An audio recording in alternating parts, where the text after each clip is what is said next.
தமிழ்நாடு கர்நாடக எல்லைப் பகுதியில் கொட்டி தீர்த்த கனமழை. கிருஷ்ணகிரி மாவட்டம் ஓசூரில் இன்று கோட்டை மாரியம்மன் திருவிழா நடைபெற்றது. தொடர்ந்து பக்தர்கள் ஏராளமானோர் கலந்து கொண்டு சுவாமி தரிசனம் செய்து வழிபட்டனர்.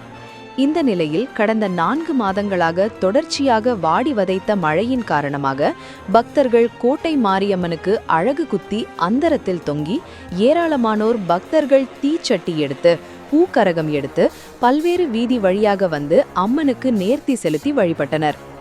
இந்த நிலையில் பக்தர்கள் ஓசூர் பகுதியில் நல்ல மழை பெய்ய வேண்டும், மக்கள் நோய் நொடியின்றி வாழ வேண்டும், விவசாயம் பெருக வேண்டும், சிறு குறு தொழில் பெருக வேண்டும், படித்த பட்டதாரிகளுக்கு வேலை வழங்க வேண்டும் என பக்தர்கள் அம்மனிடம் வேண்டிக் கொண்டனர். இதனைத் தொடர்ந்து மாலை 6 மணி அளவில் ஜூஜுவாடி, சிப்காட், மூக்கண்டப்பள்ளி உள்ளிட்ட மாநில எல்லையோர பகுதிகளில் ஓரளவிற்கு கனமான மழையும் மிதமான மழையும் பெய்ததால் விவசாயிகள் மகிழ்ச்சி அடைந்துள்ளனர்.